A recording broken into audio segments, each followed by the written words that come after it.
Is that good view?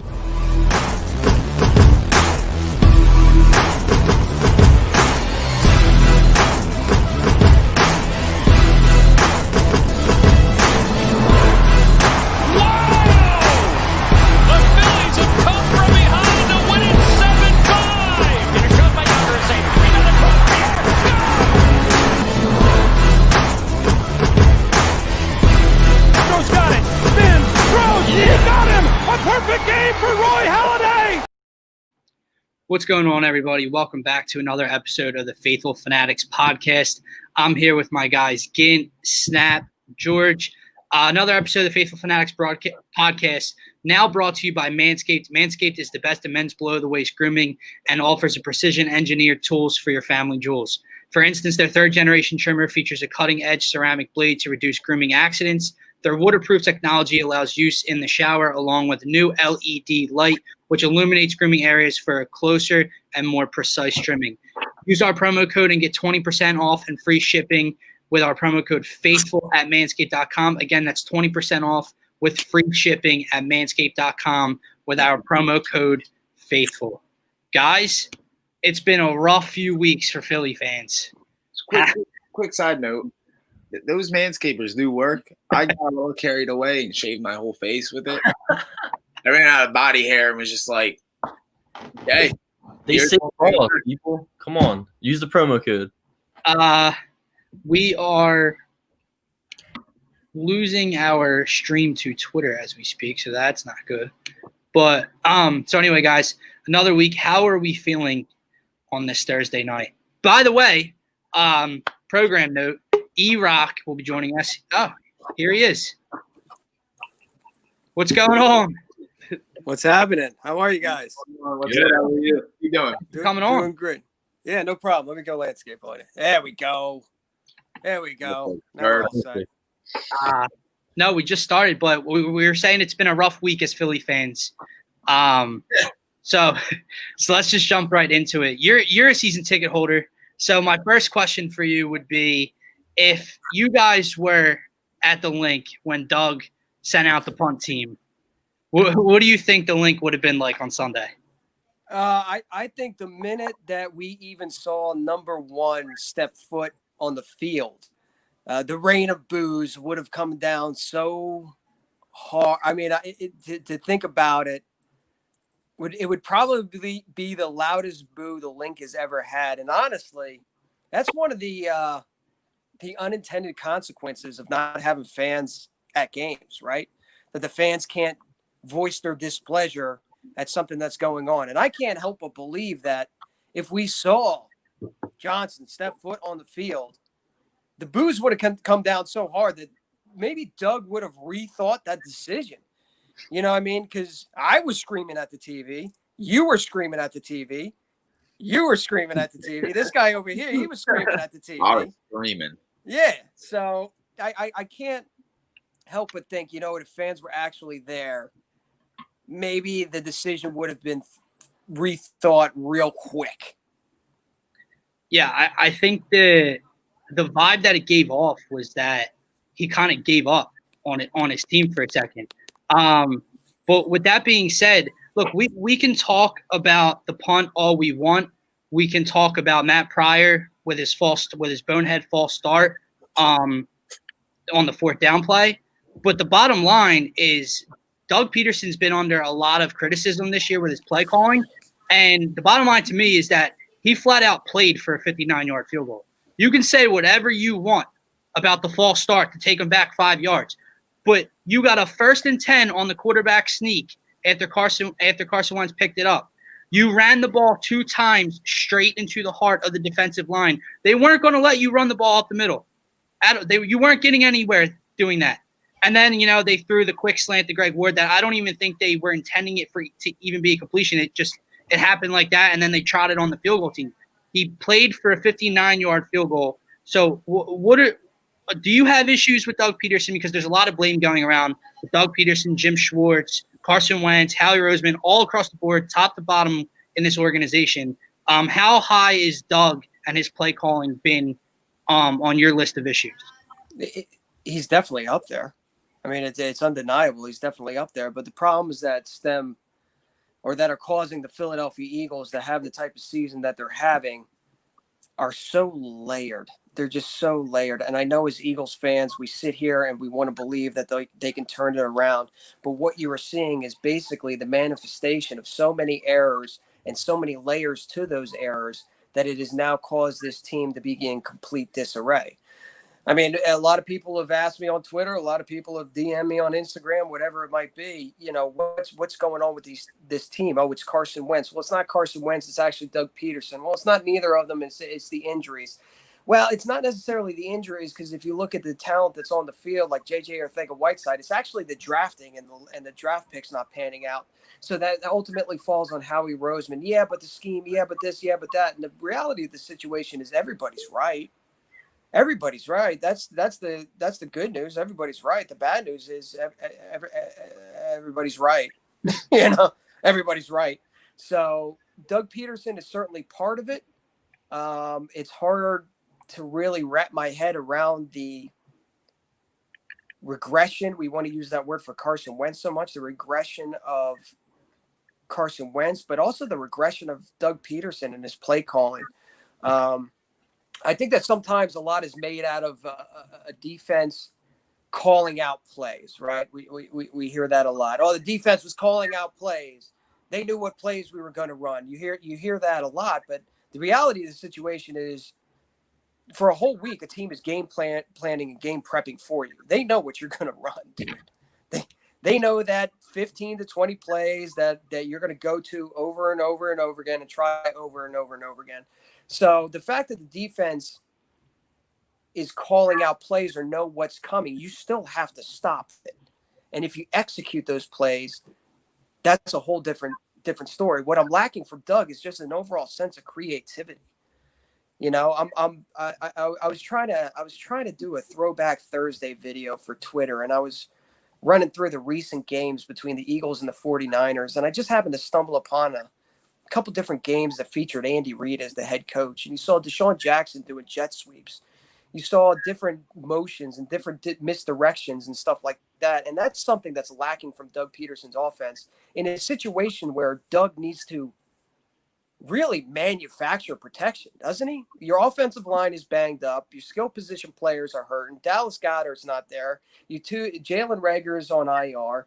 Deshaun Jackson's hurting. Alshon Jeffrey's not ready to go. And once again, you're relying on average at best wide receivers and a banged up offensive line and running backs when Miles Sanders missed some time. Thank God he was back. But you need to start being creative and start manufacturing space, manufacturing possession or protection, and manufacturing, I slipped there, possession of the ball to keep those drives going.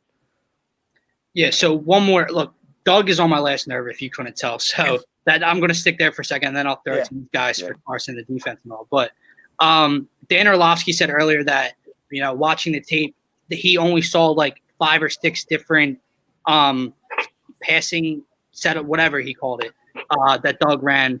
And I feel like we have to talk about this because, you know, it's always Foles Wentz. And I'm so sick and tired of that debate.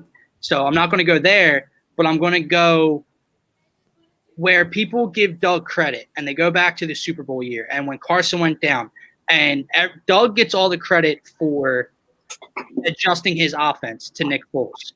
And Doug gets credit for the Super Bowl. But in reality, I mean, we all heard it, the tape of Philly. Doug was going to run something else.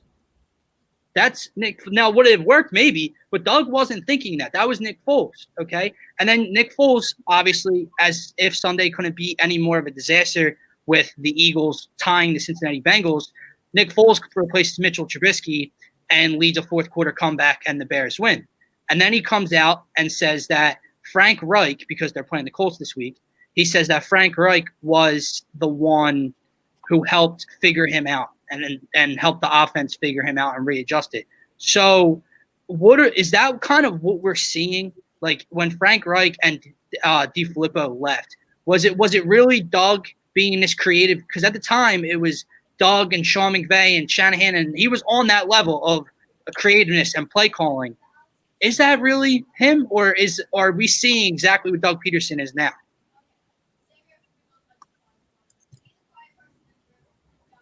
And what's the thing? What? What's the thing? It's all you. It's all me? Yeah.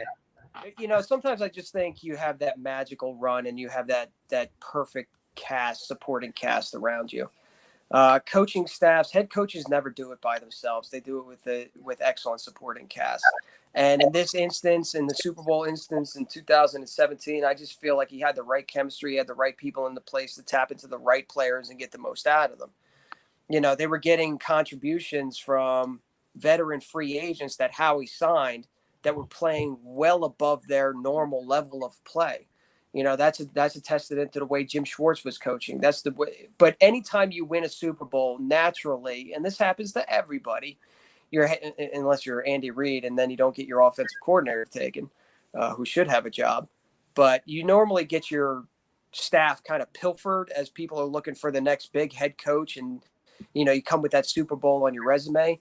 And it's been kind of a rotating set of coaches, especially on the offensive side of the ball since, trying to recreate that magic of DeFilippo being able to get the best out of Carson Wentz by being on his ass. Frank Reich understanding the offense needed to change with Nick Foles. Everything kind of added up. And now I think it's primarily falling on Doug.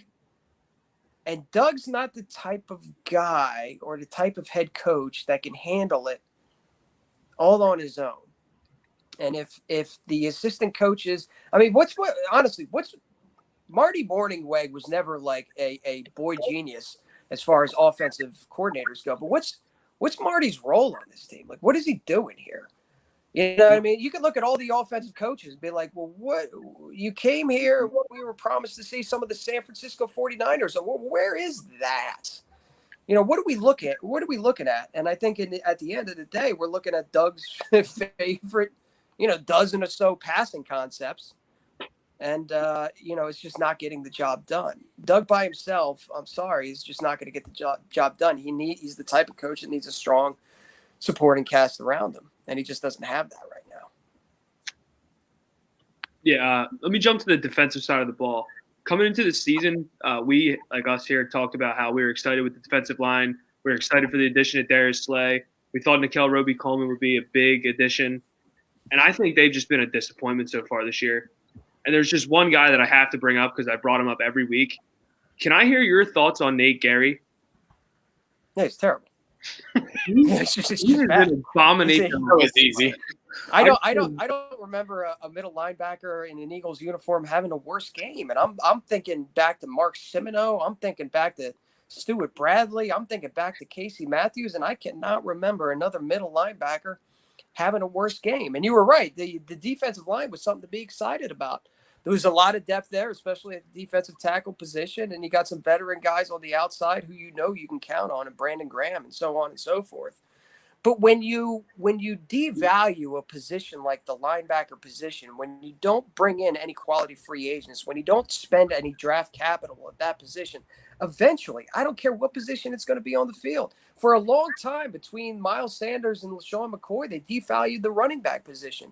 And then they wondered why the hell they couldn't run the ball. They wonder why Josh Adams, an undrafted rookie free agent, is leading the team in rushing at the end of the years with just north of 500 yards.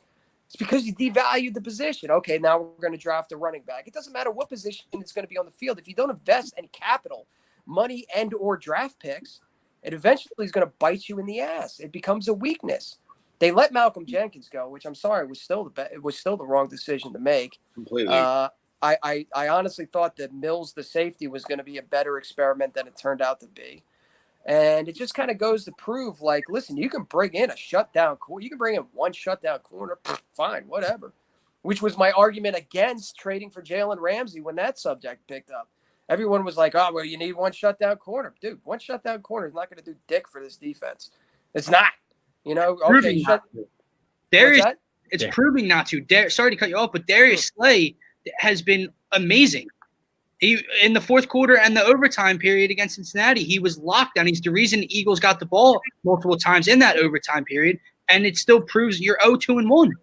Yeah, listen, I'm not the brightest guy in the world, but if Darius Slay is locking down the corner and they've got Whitesnake out there who's got his back to the damn play, throw the touchdown. You know, I mean, that's these offensive coordinators and defensive coordinators, these coaches have spent years, lifetimes, picking out weaknesses in your team.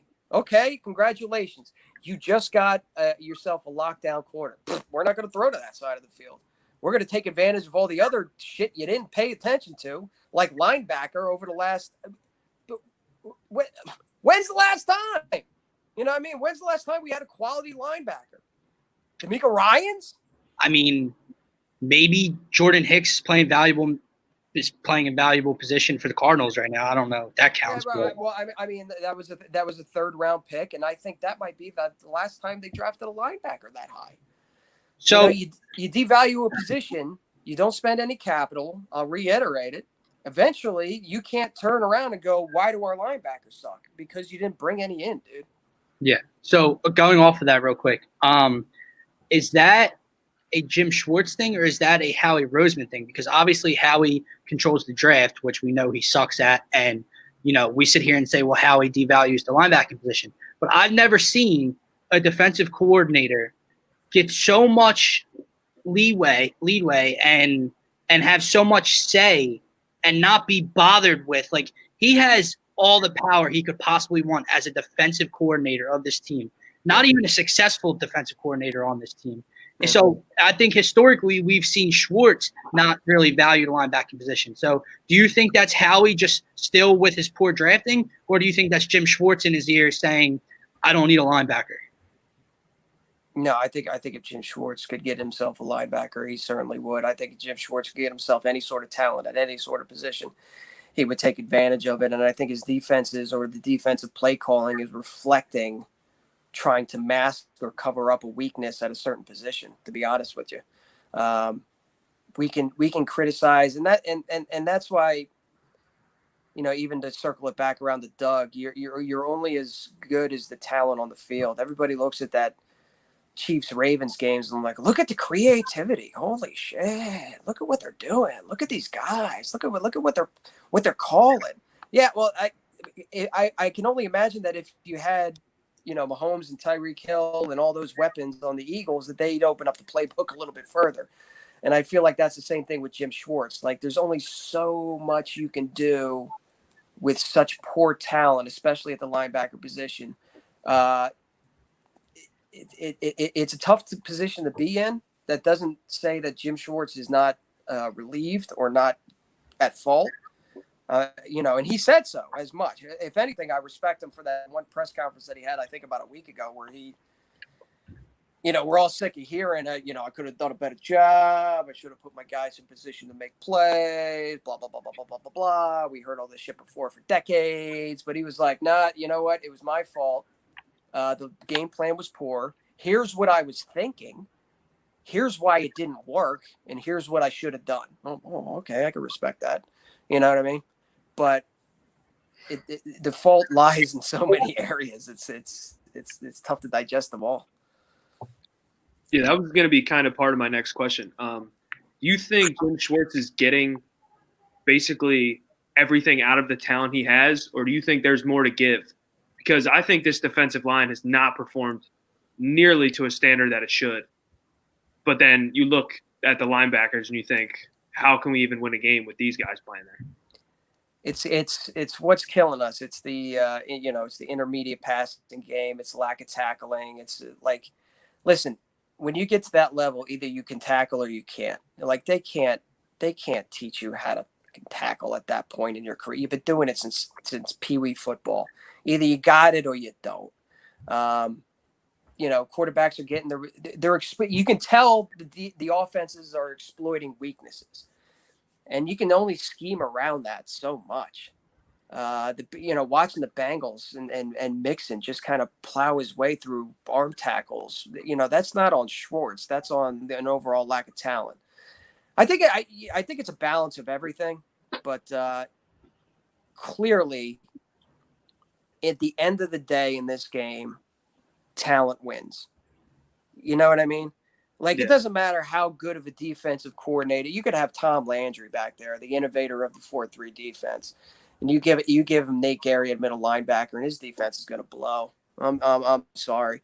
And there's been very talented defenses or very talented offensives that have made head coach Peterson or, defensive coordinators or assistant coaches look better than they really are. And then all of a sudden they go to a different job, to a head coaching job in another city with another team, and they blow. Why? Because they don't have the talent that they did. The talent made them look good. You know what I mean? So at the end of the day, this game is about talent. Yeah. Yeah. Move on to Carson. I hate to use the word regression, but it does seem like he's regressing this season.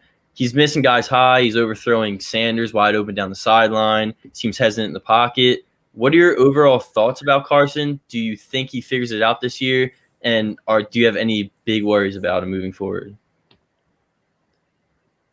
No and yes. No, I don't think he figures it out this year because he doesn't have the protection. He does. It's funny. I think back to, I had this job once right out of college, and it was kind of like a high pressure job, and because it was a high pressure job, every little mistake I made, I overanalyzed. Every little meeting I would go into, I'd kind of, my shoulders would be kind of tense. And, when I talked, I didn't exactly talk with a lot of confidence. And I remember my boss, who was a total dick, but this always stuck with me. He's like, E, you got to stop gripping the bat too tight. You're gripping the bat too tight. And if you grip the bat too tight, your swing is never going to be clean. And yeah, you might hit a couple balls, but you'll never hit them out of the park because you're gripping the bat too tight. And right now, I think that's exactly what Carson Wentz is doing. He's in his own head. He's hearing footsteps. He's, he's got the ghost of Nick Foles behind him. He's thinking about that. They draft a quarterback in the second round. I think how Carson Wentz is supposed to feel about that. So you draft a quarterback in the second round. So you're basically banking on me to either fail or get hurt so this guy can come in. Instead of investing in me and weapons around me or protection around me or just me, you're drafting a quarterback to be my eventual replacement if I suck or you decide to get rid of me or I go down for injury. There's a lot of and it's manifesting itself in his mechanics. His mechanics are off. If you don't have a clear mind, if you don't have a clear head, then everything else goes to shit. And you can see it when Doug Peterson is like in the press conference is like, well, we need to like simplify the offense. It's year 5, bro. It's year 5 with this cat. Like, you shouldn't have to simplify the offense. You should be mastering the offense at this point.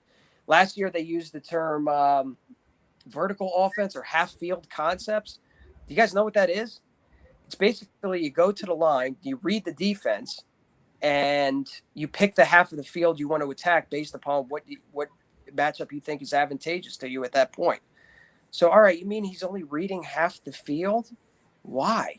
Shouldn't a quarterback at this point in his career be able to read an entire field? So I think it's more, we've seen the skill. We know it's there. We've seen it. It didn't just magically, he didn't wake up one morning and all of a sudden, like, just lose all of his talent. But you can wake up one morning and lose confidence. And I think that's where Carson Wentz is. Just don't think that it gets fixed this year with this coaching staff, with this roster, with this offense. So, yeah, to answer your question, I'm fucking worried, dude. Yeah.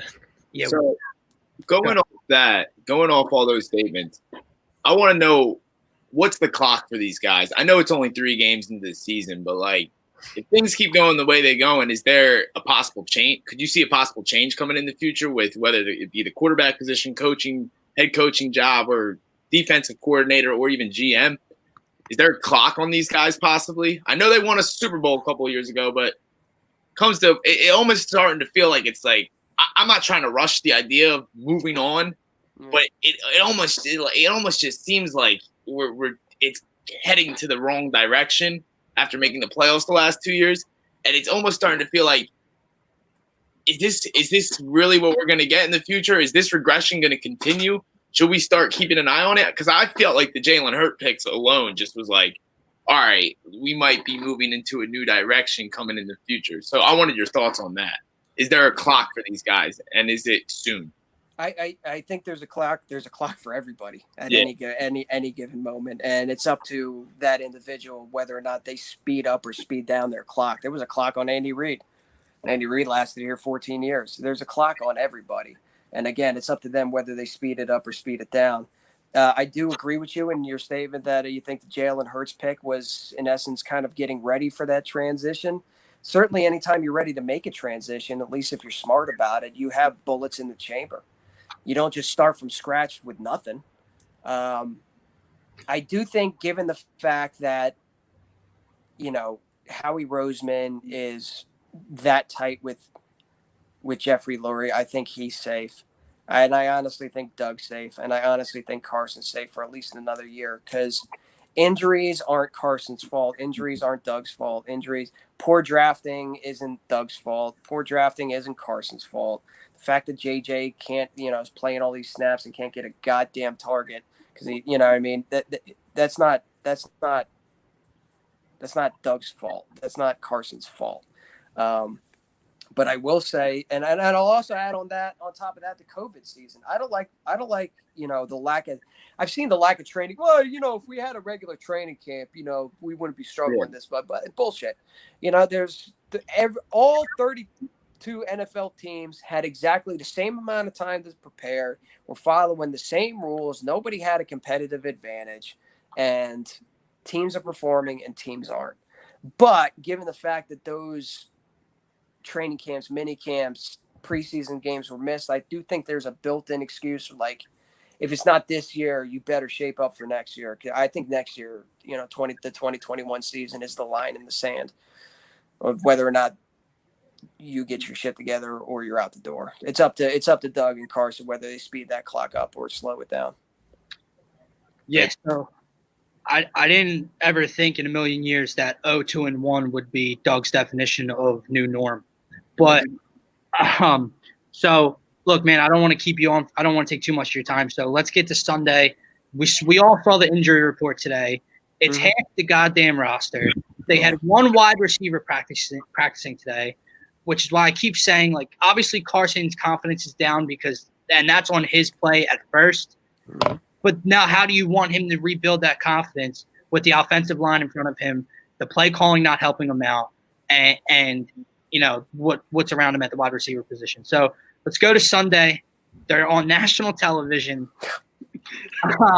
which makes it that much better. I have no idea who Stan Fran is going to have, who they're not going to have. They're going to have George Kittle, which means Nate Gary better not be in an Eagles uniform on Monday. So what are your predictions for Sunday night? What are your keys to the game? Does Doug have a balanced attack? Does Doug move the pocket? What's going to happen Sunday? What should we be prepared for? Well, Sunday night has less to do with the 49ers. I couldn't give a good golly damn about the 49ers and who they got. I couldn't care less about breaking down film on how do you protect Carson against that 49ers defense, or how do you stop the 49ers run game. And I don't care about it at all. What I care about is looking in the mirror and saying to the Philadelphia Eagles, look, can we put together a 60-minute football game without finding new and creative ways to shoot ourselves in the dick? I mean, that's really what it comes down to. It's about the Eagles. It's about, can you not beat yourself? Because if you go out there and you play a decent game and you try your best and you try to win, you play for the win and not the tie. That's gonna, I think, build that confidence up in the rest of the team. They desperately need a win. Winning cures almost everything. Winning feels great, which is why I'm double surprised that Doug didn't go for it, at least kick the field goal or go for it with Carson at the end of the game. I think let's not forget that Carson checked a lot of boxes last year, man. It wasn't too long ago. It was less than a year ago when we were like, Carson Wentz is making his receivers better. Guys like Greg Ward better. Oh, Carson Wentz is leading his team in the fourth quarter to come from behind. Oh, shit. That's something that all the doubters said he couldn't do. Oh, Carson Wentz is winning in overtime. Oh, shit. Look, Carson Wentz led his team to the playoffs. Oh, my God. So he can do it. The team can do it. This isn't the first time the team's been injured. Now, every year it seems to be getting, worse and worse. But I think if I'll circle back around to Doug being creative, Doug manufacturing protection, manufacturing space. If Jim Schwartz can hide the weaknesses, the clear weaknesses and talent on this team, if they can control Kittle, then get after the quarterback. I think they got a good shot at winning this game. But man, I'll tell you, it has less to do with the 49ers and more to do with themselves. I'll tell you that much. Agreed. So, way to put it. Go ahead, Ganny, ask your question. All right, let me ask you this truthfully. Who's the worst football player? Obviously, opposite sides of the ball. J.J. Arcega-Whiteside or Nate Gary? Because J.J. Arcega-Whiteside is just doing cardio at this point. He's like just running around. Yeah, I mean, I never thought I'd say, boy, I miss Nelson Aguilar. You know what I mean? Right. Because Nelson Aguilar, at least you can throw the ball at him and flip a coin, whether or not he's going to catch it or not. You know, JJ's not even getting targets, and that speaks volumes, especially in year 2 with the way. I mean, does JJ play special teams? Because I know Nate does. I doubt it. Okay. All right. So if JJ doesn't play special teams and he's just a one-trick pony and his trick is to be invisible on the offensive side of the ball, I got to say JJ.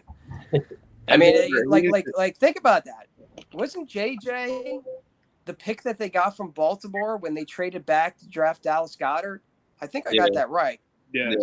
So remember when they traded back and Baltimore got Lamar Jackson, and this isn't they should have drafted Lamar Jackson comment. It's just that they were so pumped up about gaining an asset only to fucking blow it. I'm sorry, only to blow it.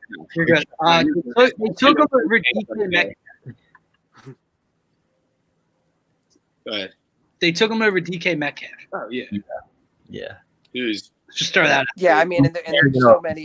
And listen, we can go back to every single draft, every single year on every single team, and a lot of other teams passed up on DK Metcalf as well. So it's you can go back to any team, any draft, any year, and say, hey, you should have taken this guy, you should have taken that guy. But it's every year.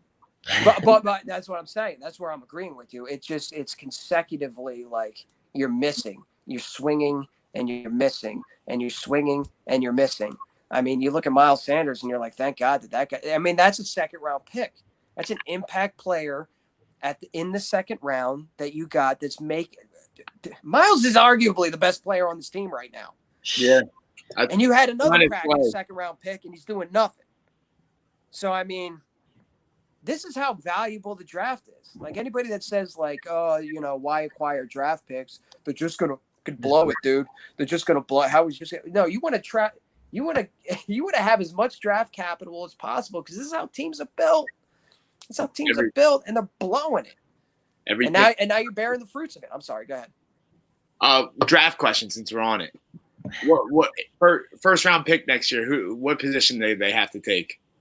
Or would you like to see them take? Since we're talking the draft, real quick. It depends on how high up they are, dude. Depends. That's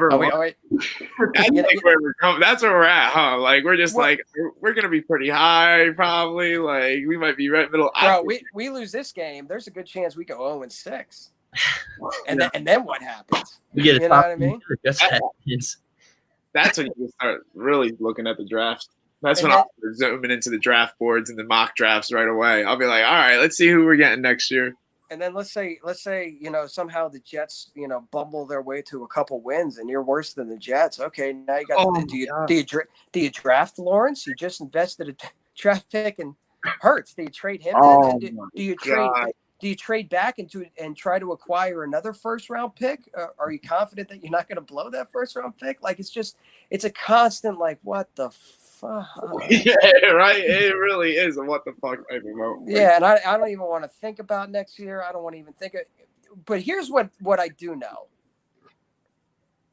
Like they need to acquire as much young talent as humanly possible because they've been trying to. If you can imagine a ship made out of plywood, you know what I mean? It's just bursting holes, and you're trying to plug this hole with this finger over here. I think Gale made this comparison. You're trying to plug this hole over here, and then another hole pops up, and you're trying to plug that hole over there. And it just seems like, the last couple off seasons have just been mad scrambles of trying to just put Band-Aids and plug holes. Meanwhile, the ship is doomed to sink. It's going to sink. It's going to sink. wood's dry. Yeah, the water's rough. It's high, and it's made out of plywood. So it doesn't matter how many patches you put on this bitch. It's going to sink. Yeah. So it's almost like you kind of need to dump the dead weight. But then again, I just gave everyone a pass, didn't I? I don't know. Let me ask you this. Let me ask you this. Yeah. I'm talking this season, not whatever. This season, is it sunk? Week 4. Yeah. No. This is listen. We're all Eagles fans. We all don't want to believe it. We all want to believe that they can turn it around and hearken. But we still have that Super Bowl win fresh in our mind, and we still have making the playoffs despite all the injuries and despite all the bad draft picks and despite all the poor coaching decisions. We all have that fresh in our minds. The reality of the situation, this team stinks. They're bad. Yeah, like they're bad. And this is if they eke out, 5 or 6 wins this year, I think that would be an accomplishment. Given the roster and given the strength of schedule too. You've got some tough cookies. Definitely. On the schedule. There's no layups. They have the hardest remaining schedule. Yeah. So I mean that's not to say it's not me dogging the team. That's not me being down on the team. That doesn't put into question anybody's fandom on this show out there in social media land or even mine. It's just we all watch enough football to and if you take off the green goggles, we all watch enough football to recognize a bad team. This team is a bad team that lacks confidence, lacks talent, and lacks the ability to get the job done. Yeah. Sorry, not sorry. It is what it is. Gotta be realist. That's the point. I got one more for you. Being a season keep firing away, man. Keep firing away. Being a season ticket holder, I'm sure you've had a lot of great times down there. You've also probably said some wild shit from those seats. So when this team's playing poorly. So Miles Sanders makes an Instagram post, and then Doug says that I forget what question he was asked, but he said that you guys probably wouldn't be happy if we were 3-0 either. How much does that bother you? Does it not bother you at all? Or does it bother you a lot? Because while I'm on the side of fans shit on players all the time, but they get their feelings hurt when the players snap back at them. But I don't think that's this though. You're 0-2-1. I feel like Doug's ego's a little hurt, Miles' ego's a little hurt, and they're snapping back at the fans. But go win a damn football game, and maybe we'll shut up for a second. How do you feel about the comments? I don't put much stock into them. As a football player, I can imagine that in your profession, this is extremely frustrating to lose. That you're pouring it all out there. You're trying to do the best you can given the circumstances, and it's not working out. I can imagine professionally, just like we all have jobs, that if things weren't going well and you're trying your ass off, that it gets frustrating. As a human being, I can understand where he's coming from a sense that, listen, I got enough haters on social media myself, and they, sometimes their comments bug me. That I'm a nobody compared to Miles Sanders and his following, and everybody's up in his mentions telling him this, that, or the other thing, or he's seeing other people talking about his quarterback and talking about his head coach. It's tough to ignore the noise in Philadelphia. It just is. You're constantly surrounded by it. You could be walking down the street and, somebody yells some shit at you. You know what I mean? It's tough to ignore. So I can imagine as a player in a profession, it's frustrating. As a person, just pumping red blood through my body, I can imagine that it hurts sometimes. But I can tell you, as a fan, that kind of shit never hits the way you think it's going to. I can remember Jason Avant did it one time, took a dig at the fans when they were losing and they were going through one of Andy Reid's last seasons. Yeah, I can understand the place that it's coming from, but I can also tell you the place that you're at, and that shit ain't going to fly. Now, do I take it personally? No. I know you're frustrated. We're frustrated. Everybody's pissed off. I get it. But fans are going to take that shit personally when they've invested. You keep saying as a season ticket holder, as a fan, as you, Think how much emotional investment you have in this team. Think about it, like you up there. I see all that merchandise back there. I see all that, I see all that stuff. That shit costs money. That shit costs time. That shit costs blood, sweat, and tears. You know what I mean? And then me being there, the season ticket holders, game day, the game's 3 hours. I'm there 12. And you think about everything that everybody has invested into this stuff. So everybody's hurt. I just feel like there's just hurt feelings everywhere you go. You're not playing. Well, you're not supporting us. Well, you're not, you know what I mean? And when shit goes bad, man, shit goes real bad in the city. Bad things happen in Philadelphia. I don't know if you've heard recently, but bad things happen in Philadelphia, bro. Yeah. Great. That's awesome. Yeah. So whatever. It's not going to hit like you think it's going to hit. You're not going to get the reaction that you think you're going to get. If that made you feel better, fantastic, whatever. Right.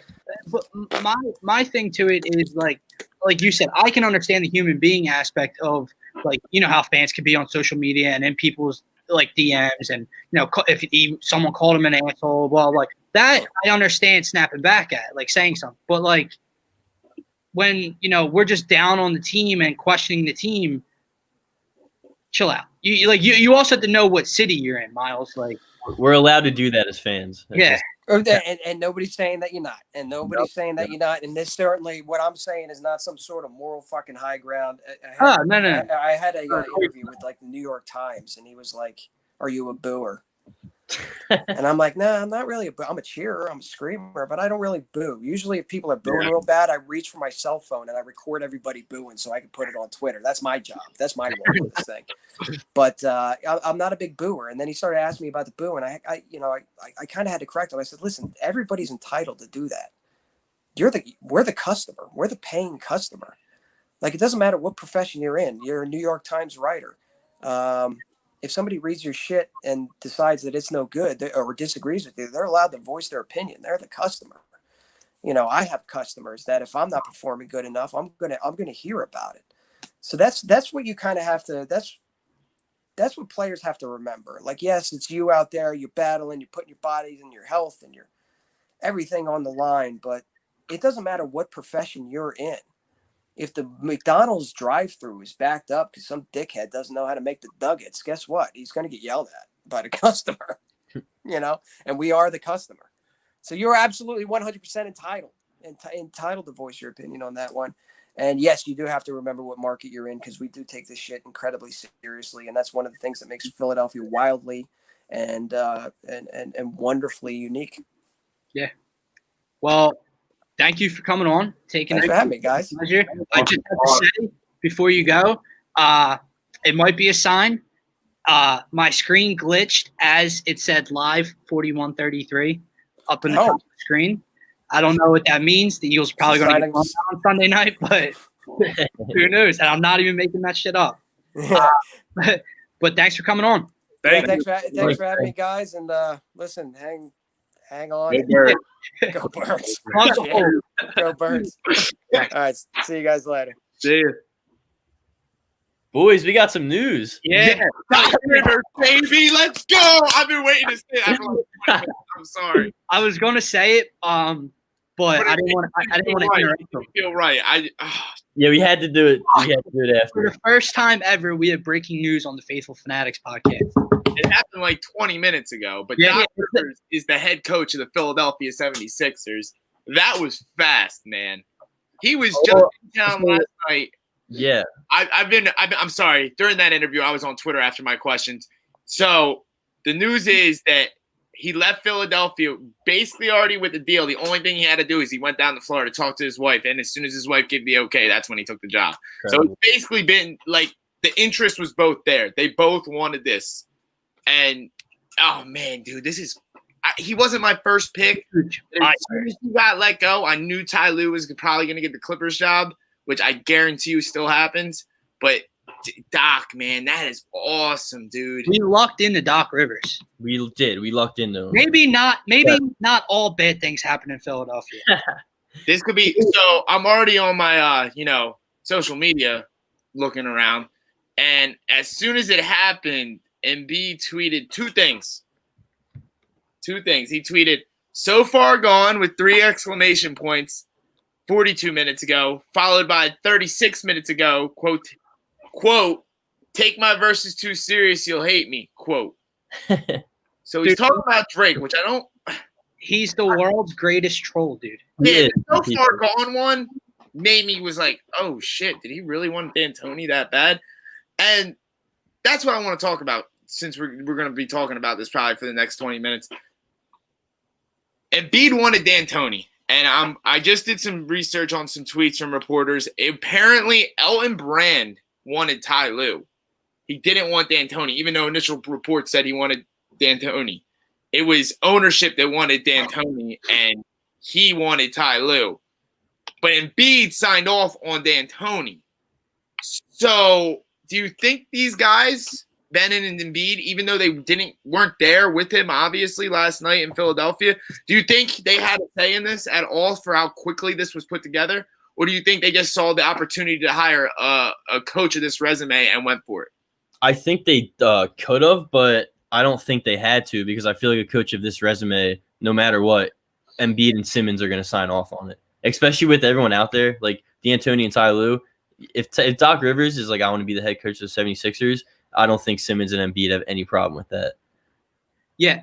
I really don't know if there was a call or whatever made, but all I'm going to say is Doc Rivers, to me, once him and the Clippers like split up, he was who I wanted. Obviously, I would have been okay with Ty Lue. We've talked about that on previous shows, but Doc's the guy to me.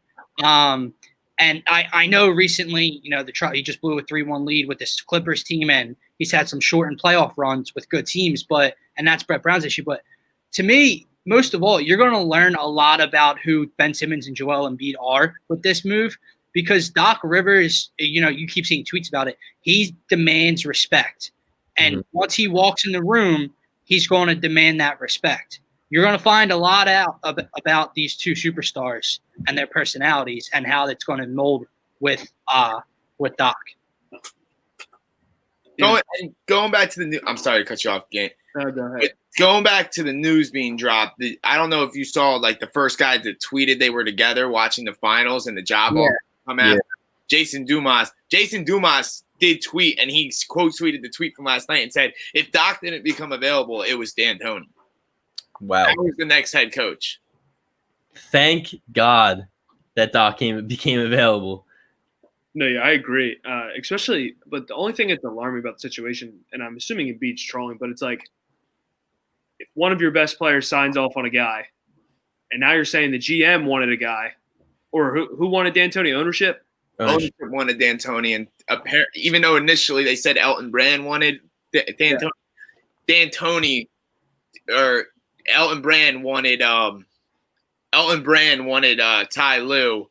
The common ground was for both of them was Doc Rivers. You have to assume that Ben and Joel consulted this decision in some capacity. So it's like, but if they didn't, then you get into a whirlwind that you probably don't want to go through. I agree only because with what the reports that came out in Los Angeles with the Clippers, how I believe Ballmer met with Paul George and Kawhi Leonard about releasing Paul George, and why he said he had the final say regardless, but he just wanted to meet with them first and get their opinions.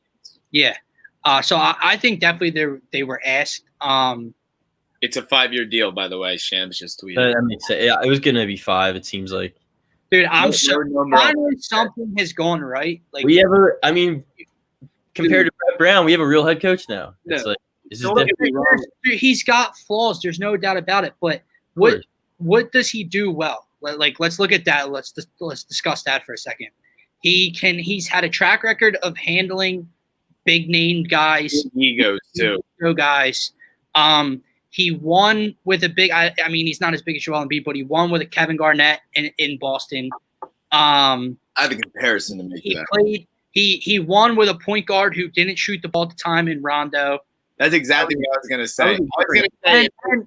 And that accounts for Joel and Ben, which he has high praise for both. There was an interview when he was released from Los Angeles.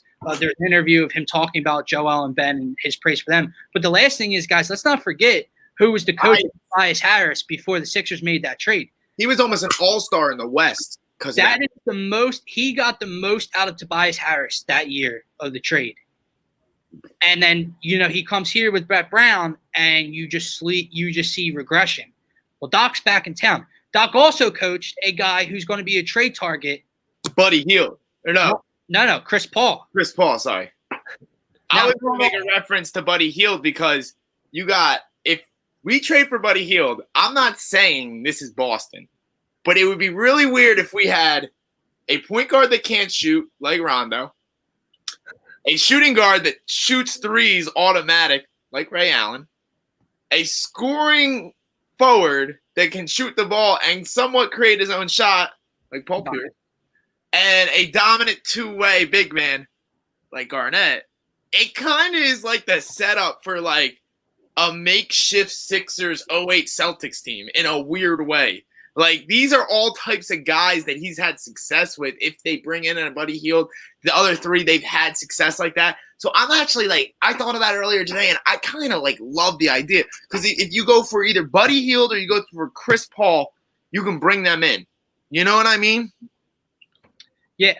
The other thing is, I feel like the main thing since Doc was let go, the only reason people are saying, the people that were saying no, was the fact of what we saw this year and, the issues with Brett Brown not getting us deep into the postseason and Doc's, early exits from the postseason. Well, to be honest, guys, I mean, I know we gave a lot of the hate to Brett Brown when he was here, but we also gave it to the players just as much. In LA, Kawhi and Paul George just folded. That's the bottom line. They folded at the end of that series against Denver. So I know Doc's the coach, but come on. I mean, less than 10 points combined in the second half. They folded. That's not on Doc. It's not on Doc at all. I hate how I've seen a lot of Twitter talk about that, about how he couldn't do it with Kawhi and PG. But is it really his fault when they shoot like that in the second half of come on. No, two superstars that combined for 10 points in the second half. It's absolutely, it's just inexcusable. It's not on Doc at all. Go ahead, Gant. No, yeah. It's just, I think he was definitely the right choice. And I think he was, to be honest, once he was free, the only choice. But it's just, look at who he's coached. And I don't want to knock him, but it's like, when you coach that much talent, you've only won one ring, there's some alarms. But like I said, I think he was the choice. I like the choice.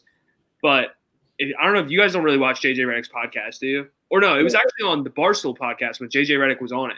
They were talking about when it was Lob City, Chris Paul, DeAndre Jordan, Blake Griffin. He just said that when Doc starts to lose, he starts to do the finger pointing. And it's, well, he's doing this, so there's something wrong in the locker room now. So we have to do this, this, this. And it's never like, I got to do a better job of getting my guys to come together. And in this city, with the personnel we have right now as players, I think that's an alarm. Okay, but let me ask you this. If he is that now, the finger pointing is a concern, and that's never the right thing to do necessarily. Yeah. But I will say I can also take that as he holds players accountable. That's what I was going to say. And what do you need to do to get the most out of your two superstars in this city? What do you need to do to get Ben Simmons to shoot the ball? What do you need to do to keep Joel Embiid's butt in shape? That's all we wanted too. All we wanted this offseason and last year is accountability. When Brett Brown went out the door, that was the number one thing we wanted in a head coach, accountability. And I get it. With JJ talking about Doc as the Clippers coach, he started pointing the finger a lot. But you got to look who was on the team too. There were some big fucking egos on that team, like Blake Griffin. I guarantee you Blake Griffin's the type of guy to be like, oh, you're blaming me? Fuck you. It's you.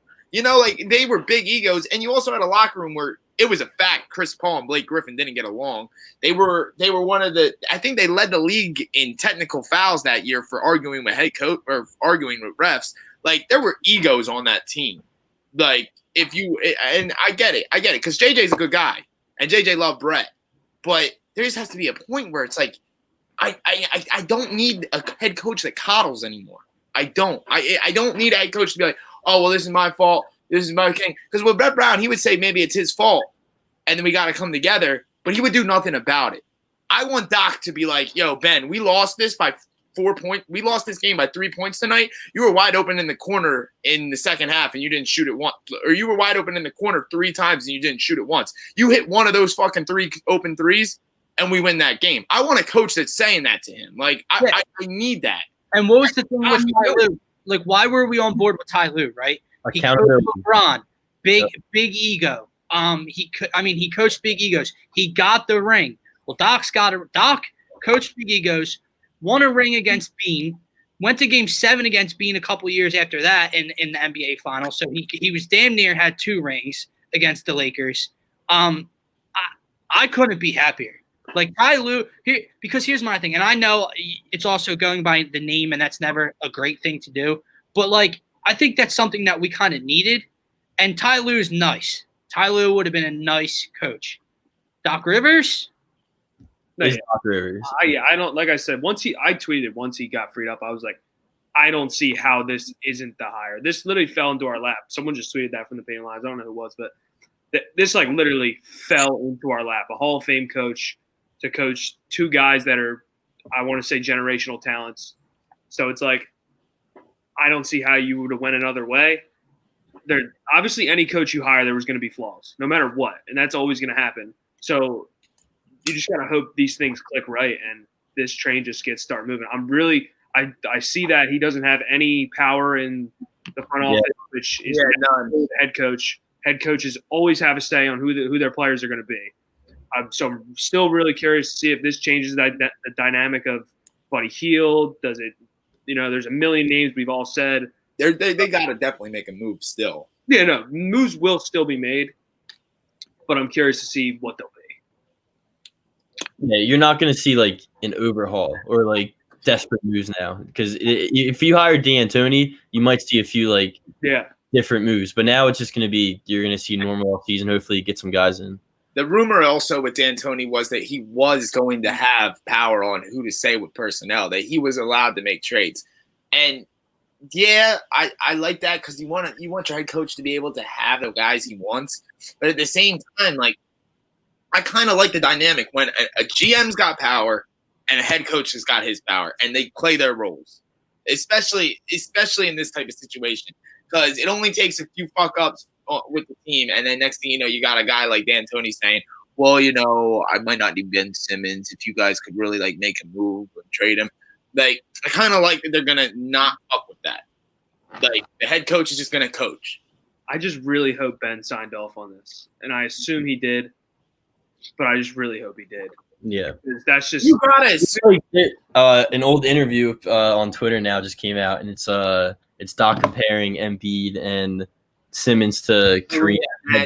Yeah, which is awesome. He's got high praise for them. I couldn't be fucking happier. Yeah, no, this is a big thing.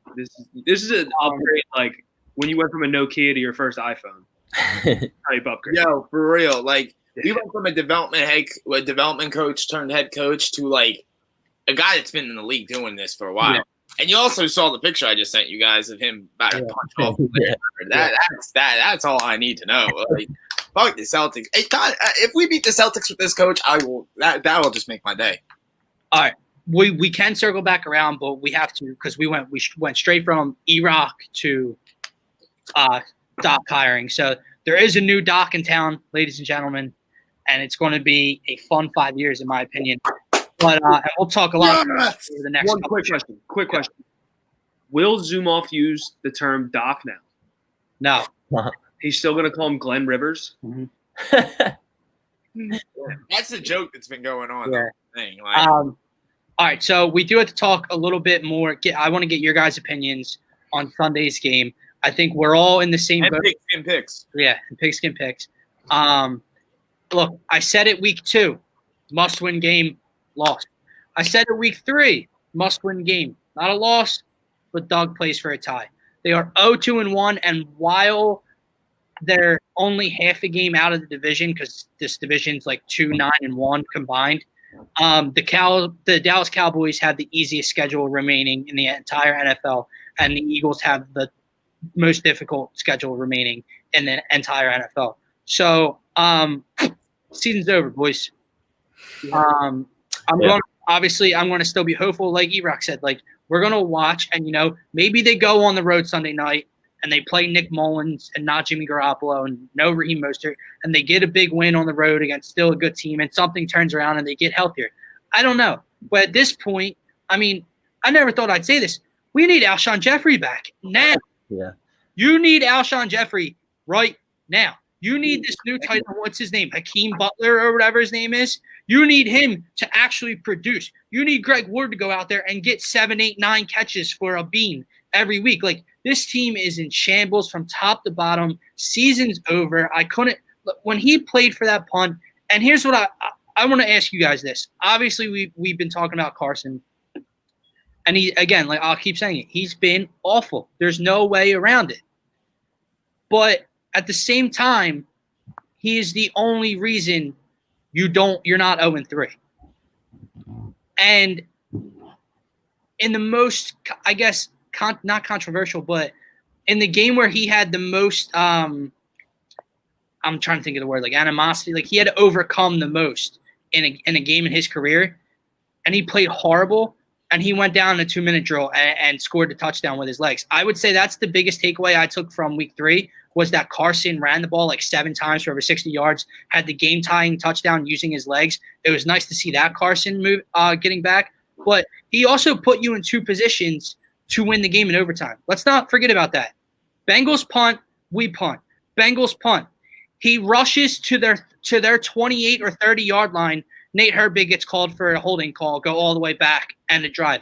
Bengals punt again. He drives us down to 10 o'clock. Like I said, you could say whatever you want about the holding call. It's asinine. Bonehead move by Matt Pryor. Do not move until you watch the ball snapped in that situation. But your head coach played for a 59-yard field goal. I didn't even have faith that Jake was going to hit that. Doug's sitting here. Do you guys know that they asked Doug why he didn't eat at least 10th to 64-yarder? And he said, we were going into the wind. That played a factor. Well, you're going into the wind and you were okay with a 59, 60-yarder? Win the game? That's what pisses me off. It's 5 yards. Like, no matter what, he's going to be booting that shit. It doesn't matter. Not just that. Send your offense back out there, dude. You gave up on your team the moment you sent the punter out to play for a tie. I don't care what the analytics say, record-wise, whatever. You choked, and I'm going to say it's wrong of me to say, but I think his wife took him to the vet earlier last week. You know what? Like, Snap, that newspaper saves your balls. We need him to get some Manscaped. We need him to get something. He got his snipped before that. Dog. That's what it seemed like. Go again. No, I just, like you said, it was just disgusting. Watch him try to play for a 59-yard field goal, like a slant. Like you just throw a slant. You were getting everything you wanted on a slant, and it was so disheartening. I know we're getting ready to wrap up, and we want to talk this Sunday, so we'll just leave it there. But that was Sunday was sad. It really was. Yeah. Mm-hmm. All right, so let's move forward to Sunday night. Like I said, they're on national television. I think they're 6.5-point dogs against San Fran. Who in the hell knows? Doug, we've been talking about this. Doug coaches his best games when, in the spotlight, when their backs are against the wall. It's us against the world mentality. Well, you've dug yourself into too big of a hole, no pun intended. And there's just too many injuries to overcome. Yeah. You have no linebackers, and that's not even because of injuries. Now you lost Avonte Maddox. I'm not an Avonte Maddox guy. He's been awful. But you still lose him now to where Crayvon LeBlanc's the next guy, and if he goes down, now you really have no one. And all across the offense, like I said, Greg Ward was the only wide receiver to practice today, guys. Is that not a worry to anyone else? They had one wide receiver practice. So I'll start, and then you guys. Keys to the game offensively for me. I keep saying it. I don't know how many times I got to fucking say it before he gets it. I don't want to see Carson throwing the ball 47 times again, Doug. Run the football 20-plus times. It's not that difficult. Miles Sanders had 6 – you know that in a game that went to overtime, and those two – Miles Sanders had 18 carries, 2 of which came on that last possession right up the middle. So up until the final drive of overtime, he had 16 carries in that game, in a game in which – you either led or were within one possession the entire time. That was never out of reach to go away from the run. So run the ball, balanced attack, move the pocket, get Carson out of the pocket, and you're going to have to get really, really creative. Yeah, you want to go offensive keys. I literally don't have any because who's gonna play? We're looking at literally Greg Ward and Zach Ertz as passing options and Miles Sanders out of the backfield. I don't see them not packing the box entirely to make running the ball very, very difficult. So in terms of keys, I don't know. I don't, like you said, try to have a balanced attack and maybe you can open some things up. But this is you want to say with all the injuries in San Fran, quarterback, defensively, offensively, everywhere, they still went out there and they kicked the shit out of the Giants. And I know we're not the Giants, but damn, it feels like we're the Giants. I'm not this game. I have no optimism about. We'll be the little Giants. You know what? I'm going to say this right now, guys. I'm so deflated. I have no optimism going into this week. Like E-Rock said, if you lose this week, you're staring down the barrel of how do you plan on beating a Pittsburgh Steelers team, which are going to be coming off a bye, well-rested in Pittsburgh, and then Lamar Jackson in Philly. You're looking down the barrel of what's that? 5-1. You know what sucks too? I'll just say this. I'll say this. I don't care. Right now, forget about what needs to happen defensively, what needs to happen offensively. A miracle needs to happen. They clearly, obviously, I'm not saying that no one listens to us like that, but our keys to the game haven't turned out in the first 3 weeks, so he's not going to change it this week. He's not going to pound the ball. It's not going to happen. So what game predictions, final score, Birds win or lose? You guys can start. Wait, are we going Jimmy G predictions? He's playing? I don't think he's playing. I don't think it doesn't matter, but I don't think he's playing. Let me put my clown mask on again real quick. I'm going to take the Birds to win 17-10 if he doesn't play. If he doesn't play, I'm going 27-13 regardless. Who? Fucking the Niners. Niners. Yeah, I'll probably go 24-13 Niners. I want to pick the Eagles so bad, but the last 2 weeks we just look like clowns picking the Eagles. Yeah. So. If we can't stop Higbee, what are we gonna do with Kittle, man? That's my whole thing. Yeah, I'm going to do a little reverse psychology here, and I'll also say you don't deserve my pick. You don't deserve for me to pick your win. Are you kidding me? So with that being said, I'm going to start off pigskin picks this week. Oh, shit. Being the San Francisco 49ers. Okay? With the spread? What? With the spread? No. No. Just take – no, it doesn't matter. Are we going locks first? What did you say, lock? Yeah. San Francisco 49ers are going to beat the Eagles 27-17. And, hey, now I'll be wrong, so that's good news. I'm going for my lock. I'm excited about it. My lock is kind of a little shitty one. I'm going money line. Kansas City Chiefs against the Patriots. It's just they look so damn good. I don't think they have a good enough defense up there in New England to stop them. And it's Patrick Mahomes. He looks unstoppable. So Chiefs, easy lock. Go ahead, George. Yeah, I'm going little Monday night action. Falcons Packers over 56.5. Devontae Adams back for the Packers. Falcons offense is still the Falcons offense, no matter how much they blow leads. And when it's 56.5, just fucking take it. I mean, come on, why not? Monday Night Football? Yeah, that's my lock. Mine is don't even start. No offense. Sorry, Gimp. Don't even start with Monday Night Football when Harrison Butker cost me money on an over, when 54.5 over, and he made an extra point and a field goal to 54.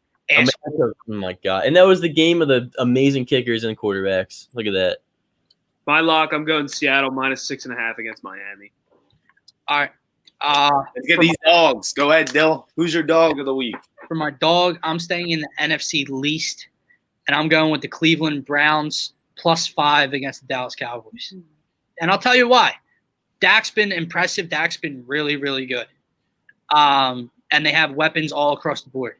Their defense blows. Yeah, bad. Nick Chubb is going to run all over them, and I honestly, I'm not a big Baker Mayfield guy, but how are they going to cover OBJ and Njoku, Jarvis Landry, all these weapons all across the board with Kareem Hunt and Nick Chubb? So I think it's a close game. I'm not saying that the Browns went outright, but I'll take the 5 points.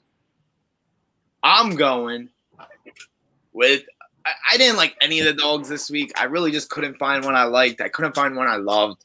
But I went for a team that always disappoints. I went for an opponent, I should say, that always disappoints. So I picked the Minnesota Vikings plus 165 money line against Houston Texans. Texans suck. Vikings suck. But I just think the Vikings are going to be able to run the ball down their throat, and they're not going to be able to do anything about it. And even though they're not a great team, I just think they can stop those receivers. I think they can stop their running game. So I'm going Vikings all day. That's a lock.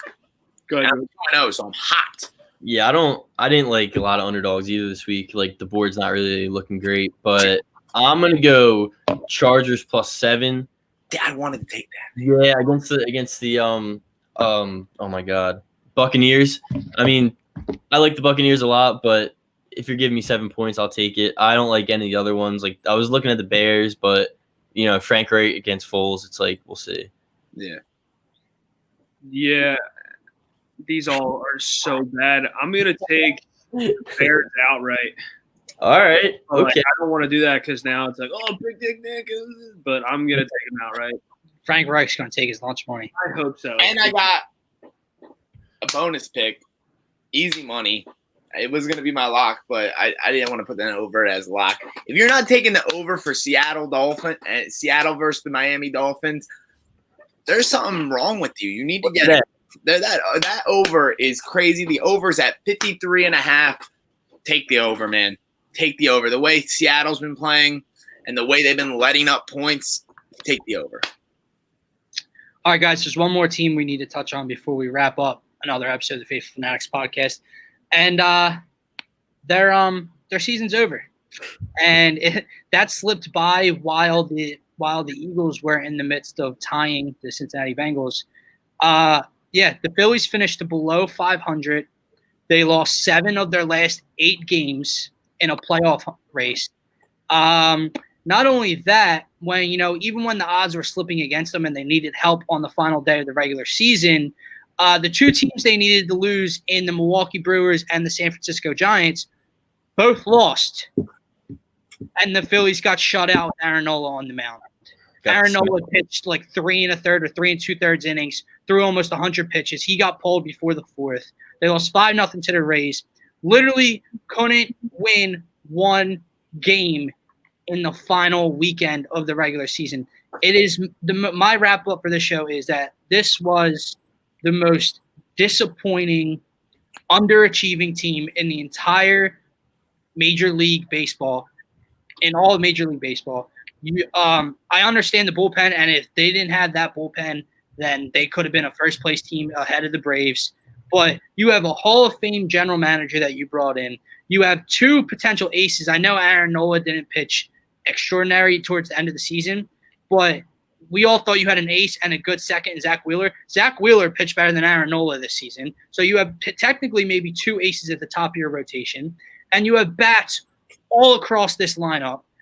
I think they were George, 6th or 7th in payroll this year. Yep. And you finished below 500.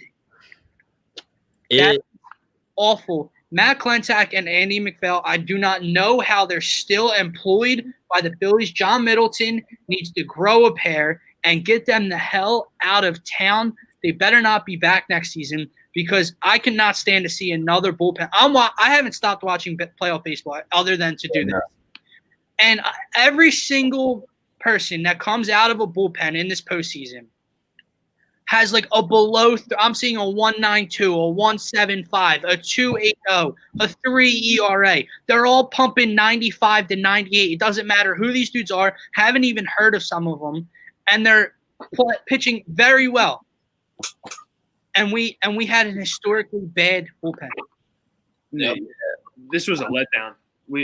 when I first joined this podcast, we were basically highlighted at the beginning of the season that we wanted to compete for a division championship.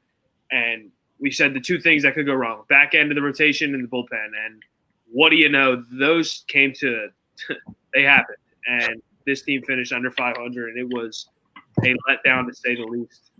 I think the worst part is, like, with 2 weeks left in the season, it seemed like we could lock up a playoff spot before the season ends, and then it just all went to shit. I mean, like, most of the blame is on the bullpen, and it's not even just the bullpen. It's Matt Klentak getting the bullpen together and doing his job and forming a competent bullpen. Because if you have a competent bullpen, you're in the playoffs with ease. Like, that Rays series is nothing. That Rays series means absolutely nothing to us.